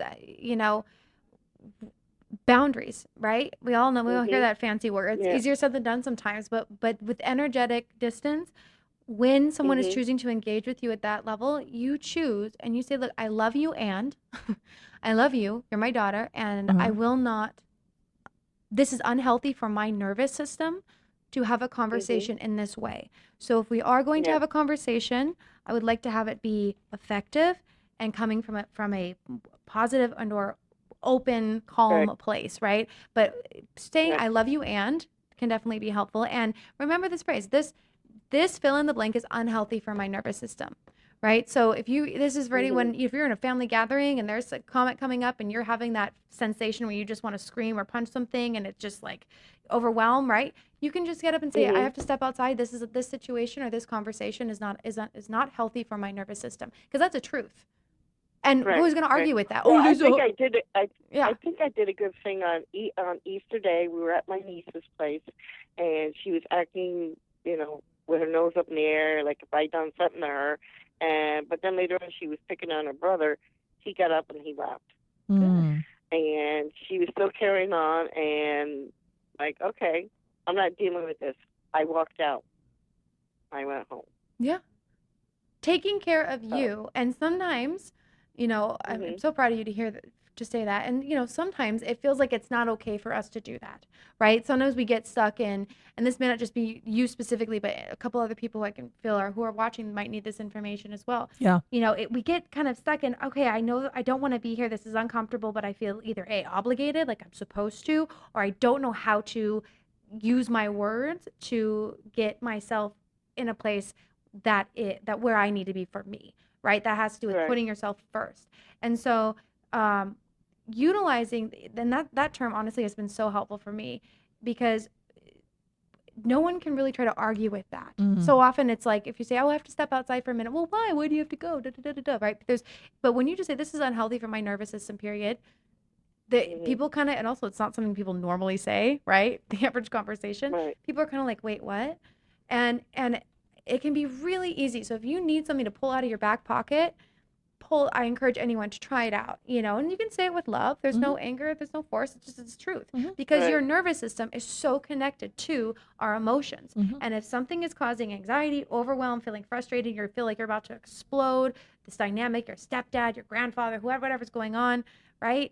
It's like, no, you are allowed to do what you need to do for you. And I'm just like, and we can, and that's actually, I think, more loving, right? If we just took this to like even broader conversation just for a moment, sometimes we feel bad if it's like, you know what, Mom, Dad, I'm not, I'm not going to come up for Christmas this year, especially if you have family who's like, but you should, we have to, you can't do that, right? How families are, we all have our own individual dynamics, but you can choose to take care of you with the same amount of love and the same amount of like positivity than, and probably even honestly more than when you feel resentful or like obligated just because what people expect. I'm so tired of all of us shoulding all over ourselves. Stop shitting yourself. Yeah. If you take nothing else from the show, stop shitting yourself. Sweetheart, you're going to be just fine. We love you so much, and we thank you for the call. So much love. And we're thinking about you and thinking about your beautiful son. And don't get the turkeys get you down. Don't let your daughter get you down. And please use your gifts, because it's what the universe wants. Own your from magic, you. baby. So beautiful. If you want to get on the air with us, 818-437-0886. That's 818-437-0886. Send me a text at that number, and we will put you in the list. We've got Darlene coming up next. And we're doing great with the wonderful Shauna Grace. It's so good to have you here. This is fun. It is fun. I love it. I like working with you. I love working with you. Yay, psychic mediums. Did I forget to put Darlene in the phone? Hang on. Did I do something dumb and forget to put her in the system? Yeah, I got to put Darlene in the system really quick. Tell people where they can find you online while I put her in the system. Sure. You can find me online. My website is simply www.shaunagrace.com, SHAUNAGRACE.com. Of course, I'm on Facebook and Instagram. If you want to connect with me via Insta, my handle is @the Shauna Grace. On Facebook, you can also certainly look up @the Shauna Grace. I'm certainly there too. Feel free to connect via my business page. And I also have, for those fellow empaths out there, if you're looking for a place to connect, I do have a Facebook group called The Awakened Empath Revolution, which is a place that I definitely do some Facebook Lives, and definitely throw out some different tools and tips for those who are empaths or energetically sensitive, who are wanting a place to not only connect, but also find tools and strategies to help support themselves in owning all that they are. We should put the show up there. Yes. Yes, I'll go do that right now while we talk. Okay, so we got Darlene on the line. Welcome to the show, my friend. How are you? I'm okay. How are you? I'm fantastic. Say hi to Shauna, and how may we help you, sweetie? Yes, like I had text you, I'm going to be in the hospital later or in a couple days, and I was just wondering if I was going to be there for like a long time or just like a short period of time, if you could tell that. And also, I'm also going to be moving, and I don't know exactly what that time period is, if it's going to be sometime in the summer, or if it would be like in the fall or later, and if that move is going to be, if I was going to be staying here in Michigan, or if I was going to be going to Kentucky. Got it. I don't know if this is an area that if this hospital stay, it's going to be more surgical or psychological, but I just have to tell you what I'm feeling. But I'm feeling a huge connection in the left side of my stomach. And so that can connect to a lot of different things though. So, I mean, for me, that definitely connects to the not only solar plexus, but there is also a connection I'm seeing with the sacral chakra as well. And digestive. Yeah, massive. So there's take a deep breath with this. So is this a psychological stay, or is this going to be like some surgical thing? Because it feels psychological, but that definitely connects to stomach. Yes, and an eating disorder. There it is. Thank you. Okay. Well, first off, I just have to tell you how proud I am of you doing this, girlfriend. Like seriously, you are not the only one who's gone through this, and I know that is taking that first step can be so hard. I full transparency, I struggled with an eating disorder for 6 years, and when I was in high school and 2 years into my college time, and so I definitely relate and that and having to choose you. And I know for me, and I'm just sharing this with you because I think there's a connection here, is with eating disorders. And I know for me, that was a very easy way. That was me a way of avoiding my own light, my own power, and to actually, and my own ability to feel, because you feel things on a very deep level. Regarding the length of your stay, I definitely see you completing. I think you're going to be, it feels like there may be, you might have a touch of a rebellious side in a moment when you first get there, but there's going to be, I think, it feels like it's either one of the nurses or there might be one of the main staff or doctors that you'll be connecting with that you're going to feel more close to. So definitely, see what happens there. Let yourself be open to possibility. I do see you getting healthy. You have the absolute ability to heal yourself and to go through this process. And your stomach is going to definitely be releasing a lot as well. I would say, know that when you have a physical, this is something that I do want to share with you, if it's okay with you, Darlene, is when you have during treatment, when you have like the pain in the stomach, like an impulse, or you feel like cramp, if you ever have any like physical discomfort, right? And of course, you know how that can definitely connect to some of the emotional stuff. I want you to just take a moment and just say, it's safe for me to be here. It's safe for me to be in this body, kind of what we talked about before. And also remind yourself that this is not where you're going to be forever. Yes. You are going to not have those initial impulses, that pain or discomfort, because sometimes that shit comes up from during treatment, right? But that's okay, because you're actually feeling some things that need to be processed. But you know what?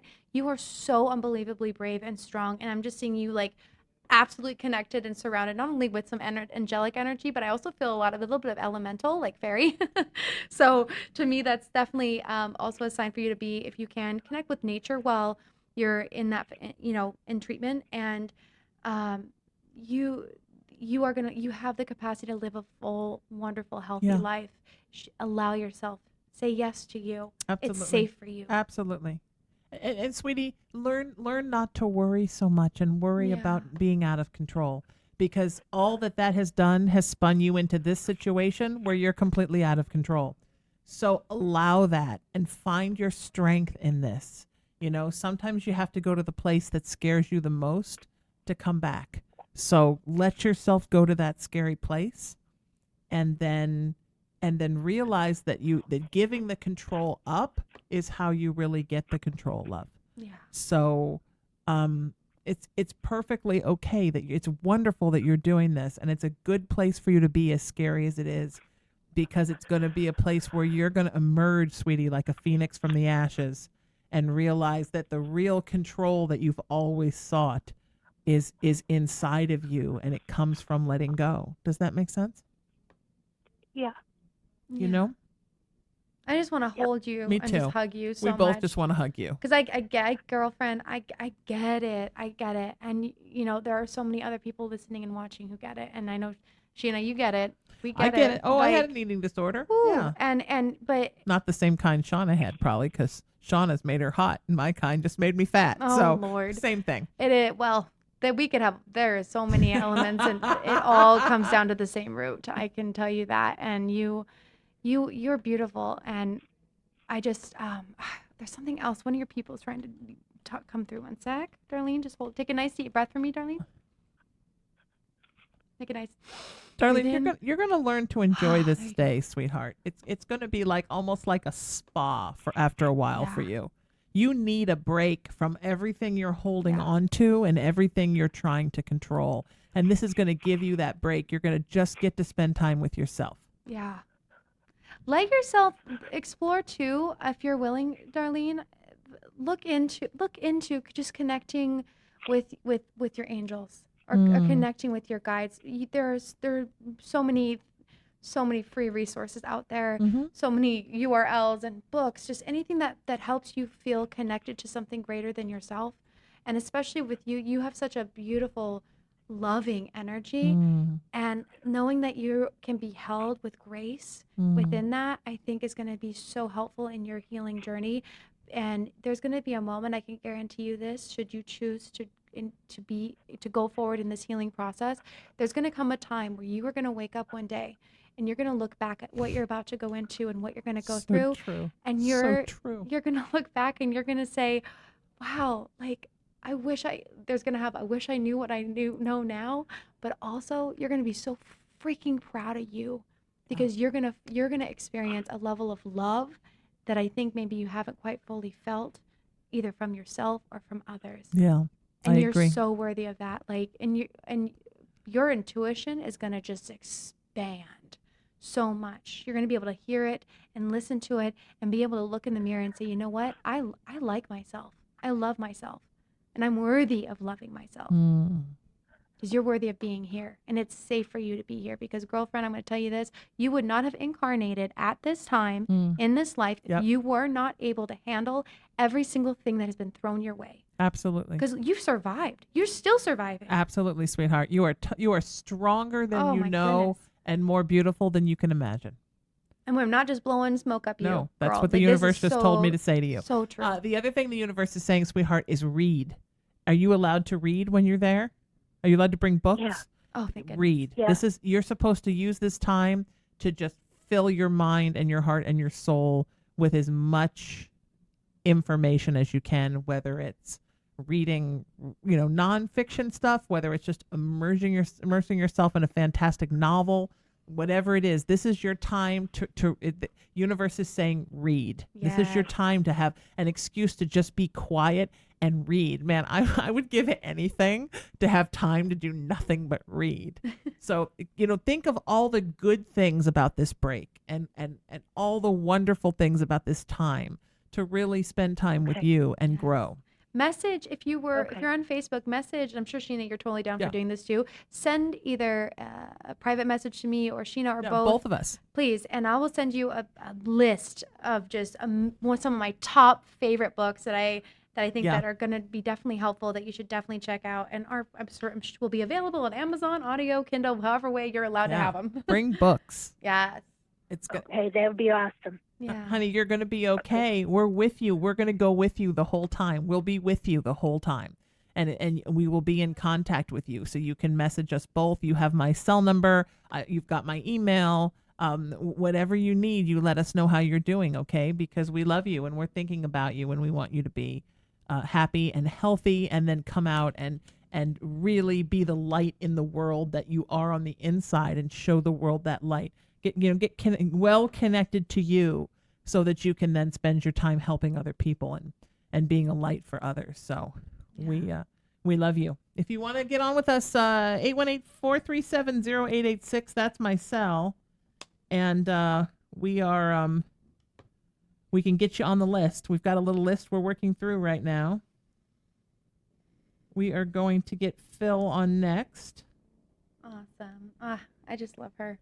Isn't she? Oh, what a sweet girl. Mm-hmm. Yeah, please. I hope she reaches out to us. I hope she does well.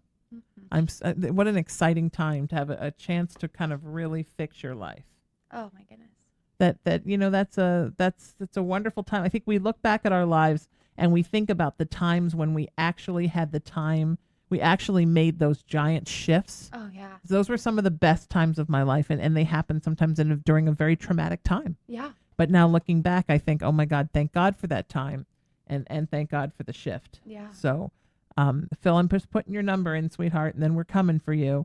If you want to follow Phil and be a caller on the show and get a psychic reading, some spiritual counseling, some healing with me and the wonderful Shauna Grace, you just send me a text message, 818-437-0886. Okay, so here we go. We're going to get Phil. Shauna, I'm having so much fun with you. I love when you're here. Thank you. I love being here. Even though apparently none of us can differentiate any of our D names. I know. Well, I always have to say, you we think all have it's a gifts. girl. I think it's an Irish guy. Maybe this says something about us. I like, yeah. Well, all right, Phil, welcome to the show, my friend. We're getting you on in just a second. If you want to follow Phil, of course, get on the list, 818-437-0886. We would love that. Phil, welcome to the show, my friend. Phil. How are you? Hey, Phil. Thank you, Sheena. Hi, Shauna. Hi. I'm good. How are you, my friend? What can we do for you? I've never been better. I love that story. Probably just the opposite. Okay. You know how people say, I'm terrific, but they don't necessarily mean it. Yeah. Putting on a good face, my friend. I'm going through a little bit of a tough stretch. Okay. And I could tell you what's on my mind, but I was thinking, well, let's just leave it open-ended and see what you can read. Okay. Or do All you right. want me to give you a particular whatever you topic? want. What's going on with your heart? Not What's literally. going on with my What's heart? going on with your heart? Not literally, figuratively. What's going on with the heartache? Figuratively. It's pretty numb, I would say. Mm-hmm. There's been a lot of heartache. I guess you could say that. Yeah. Yeah. And one thing I'm feeling too is your mental space, because you have quite a lot of claircognizance. My goodness, I don't know if you know it familiar with that term, but that's one of your intuitive gateways. No. But claircognizance is one way in which intuition can come through for an individual. One of what I call your intuitive gateways. That just means you kind of have the gift of divine knowing. The positive side, like sometimes you just know something, you don't know how you know it, you just know it. It's kind of those aha moments. Also, by the way, sometimes we can be great therapists to friends if you have a lot of claircognizance. I bring this up because your mental space, which is something that sometimes people with claircognizance have, you have the ability to carry a lot. So it's kind of like, even if the front, your face, where your presence seems very calm, your brain can be going a million miles a minute. So there's a lot of trying to figure what the next move is, a lot of trying to make a decision, make a choice, kind of figuring out what to do with some emotional heartstrings pulling on your heart. One thing that I am feeling from your angels that I just want to share with you is take a breath, breathe, and feel your feet. With the decisions that you're having to make and trying to choose which way, because they keep showing having to choose some different ways and as well as how to deal with a situation or how to deal with someone, or there's something with emotion involved with that. Coming with the intention of choosing what's going to be in the highest good. Of course, you've heard me say before, for all, but for you, I'm going to say choosing you. You need to choose you. Choosing me. Choosing you. What resonates with you? What do you need? Because in the end, when you make a choice that's the best for you, then in turn, that choice is going to be the best for the other person, whether they know it or not. Relinquish the responsibility of other people's free will. Do you get what I'm throwing down? I do. Okay. It's funny. There's a song by Rush, and there's a line in it that says, "If you choose not to decide, you still have made a choice." Exactly. Mm-hmm. That's kind of me. I go back and forth. You really hit the nail on the head. I go back and forth. Mm-hmm. That's from And my favorite, Phil. That's from my favorite Rush song, "Free Will." Get out of here. Absolutely, that's my favorite line from my favorite Rush song. Yep. Isn't that I love that. We're soulmates, buddy. Wow. Yeah, it's true. Yeah. There you go. And I love that. It's so true, right? But if you choose not to decide, you still have made a choice. And the problem is that I never make a choice, which means I make a choice all the time. Exactly. Right. And why are you? I go back and forth and back and forth. Should I? Shouldn't I? Should I? Shouldn't I? And Right. who's I'm in a putting the stuck shoulds state, on you? And that was one of the reasons I called. Right. Well, and that is causing your heartache. You're hurting your own heart by not making a choice. You're almost taking yourself out of the game constantly. And so then you sit on the sidelines and feel lonely. And then kind of life becomes I'm afraid the to driver. Get in the game. I don't know how to break through that barrier. I've been out of the game so long. I like to, because I'm out of the game, I'm safe. I'm Yeah. comfortable. Mm-hmm. I'm not happy, but I'm comfortable. Mhm. And it's Mm-hmm. hard to convince yourself to leave the comfort zone, and Mhm. I wonder if I ever will. You will. The devil you know. If you choose, yes.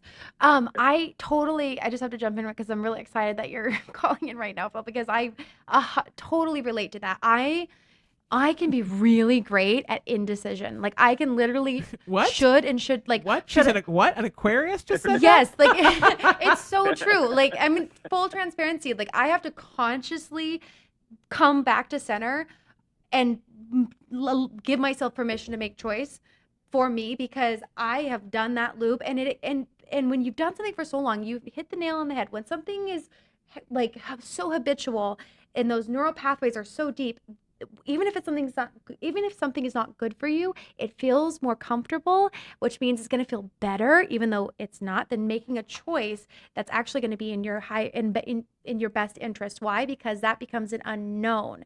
So number one, it's the devil you know versus the devil you don't. yes. And one thing that I found really helpful with this is,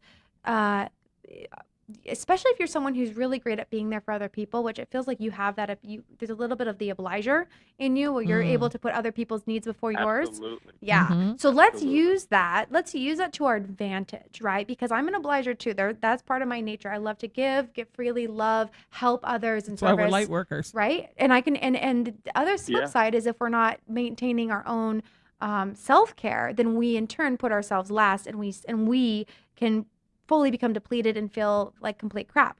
And then that's when like certain resentments can build. But I come back to the obliger. So if that's your nature, right? If there's being that natural gift giver and that helper, how we can use this in making decision is two things. Number one, ask yourself the question with any choice you're wanting to make is, will my future self thank me for this choice?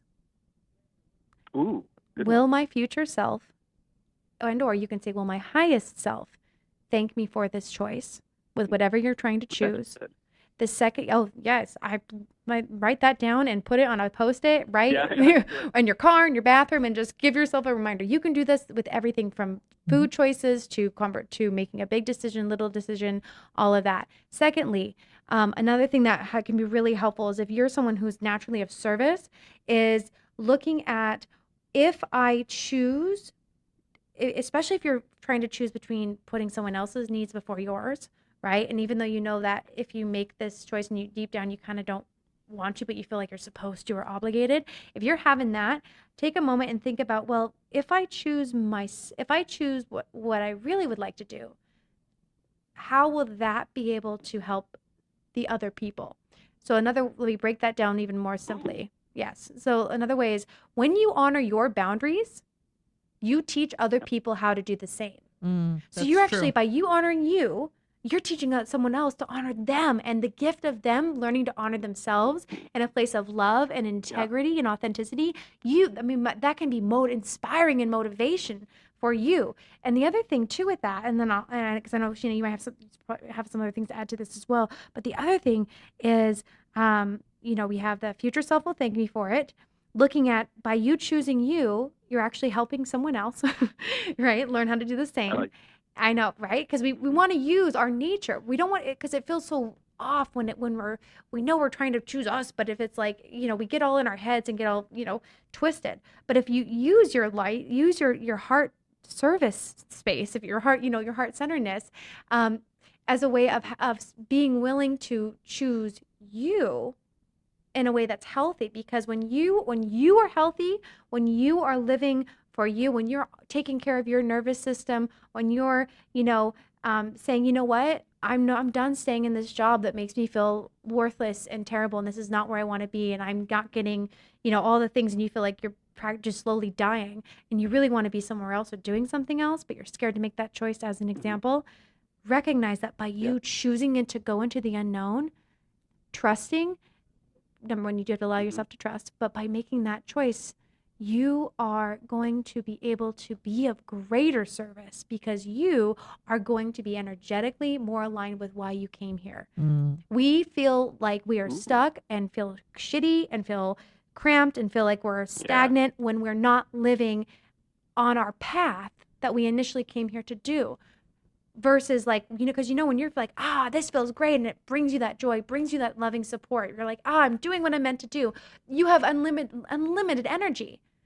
You can just go because you're doing you. You're in your authenticity. It's when we allow ourselves to be put in a position or situation that does not feel good, does not make us feel that is not in alignment, and it's because we're going off our path. And often we kind of have that inner resentment because we allowed ourselves, because we weren't willing to say no if someone asks us to do something. And I feel like for you, there's a lot of times you're asked to do something that you really deep down kind of just don't want to freaking do, but you do it anyway because you're loving and you want to help and you're super sweet and you're like, I'll be there for you, sure. But you're like, I'm so tired of people only calling me when they need to move stuff, right? Like it can be, it's frustrating, and you deserve to be to be seen for the value that you bring, and you bring so much value.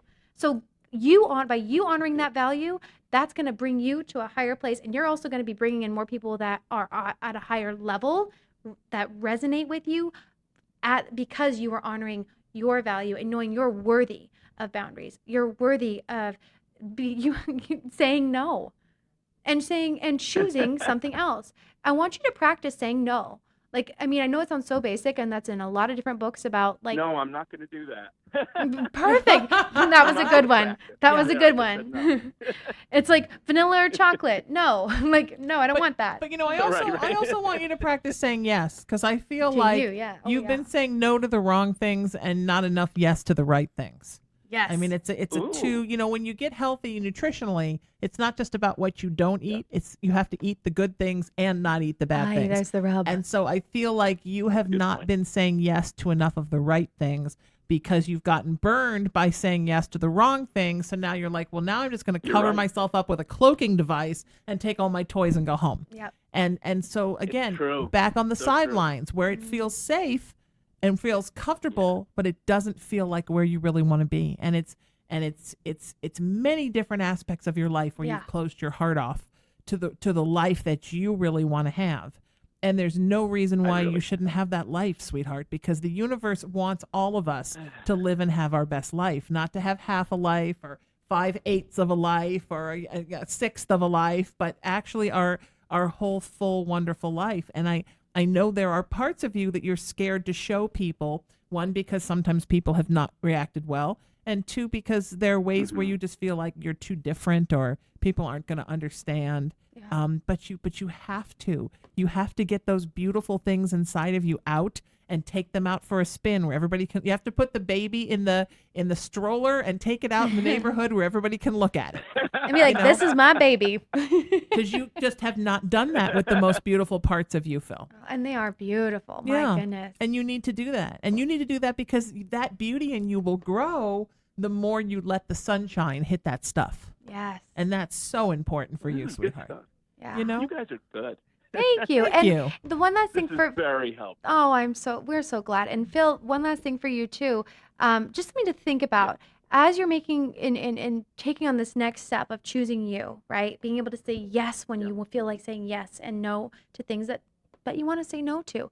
See if you can find, especially when you're someone who's an obliger, either and I know this is going to sound super coachy, so just go with me for a second, but and I'm not going to apologize for it either.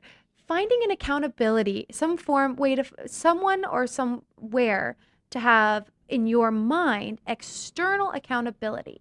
Now there's a tricky because we don't want to just be like giving, and only doing something for the external, right? Validation, but now with creating this new habit, you do better and sticking to something and going out of your comfort zone when it's when there's some type of validation or reward of some kind. That's something that obligers have. We're naturally of service. So finding someone either that you know would support you in you choosing you and will support your own empowerment, will support you in that way, whether it's a friend or even working with a coach. A lot of people who have that, like, be it a fitness coach or a life coach or personal coach or intuition coach, whatever. But just explore a bunch of options. It could be an app. It could be just only technology and connecting online, but just see what resonates with you, because everyone's different. But if you can find something that's going to help you be like, and celebrate with you when you say, you know what, I made this decision and that because it felt right for me. And I'm elated and I'm so proud of myself because I was really scary at first. And having someone like literally cheer with you and say, yes, you did it, dude. Like high five. And like, I know it sounds goofy, but having someone to connect at that level, it really makes such a difference. And that's going to make those habits become like second nature because you're worthy of it, boo.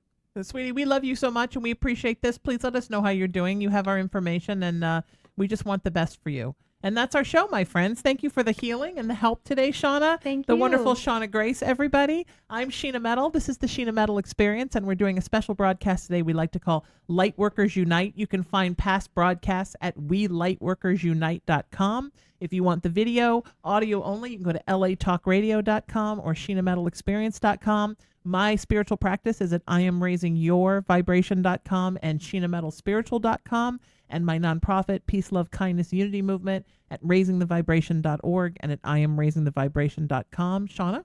You can find me at shaunagrace.com. That's Shauna spelled with a U, Shauna, grace.com. Or on Facebook, Instagram, look up at the Shauna Grace, and you can find me there. Beautiful. Saturday night, June 15th. Is my first pastoral gig. I just got hired on the staff of the Founders MCC Church in Hollywood. It's a Saturday night spiritual and interfaith service. Please come 8 to 10 p.m. Sermon, speakers, blessings, music, and my sermon that night is called You Are Enough. Woo! Because you're enough, my friend. So come and see me throw church and do my Mr. Thang. It's the Sheena Metal Experience on LA Talk Radio. Boy, we love you a lot. And you know what happens here, my friends. I know you do. I know you do. Every Monday through Friday, 5 to 7 p.m. Pacific time, we rip the veil off the human sideshow and expose those big old Homo sapiens at their most bizarre, occasionally, but at their most beautiful every single day. And you know it's my show, and it's true, my friends. It is my show. But what it really is, always and forever, it's your experience. Thanks for listening. Have a great night, and I'll see y'all tomorrow right here on LA Talk Radio.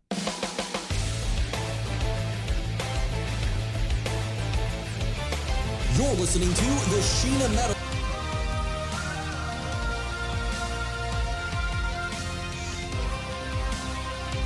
Irreverent, entertaining, cool. You're listening to LA Talk Radio.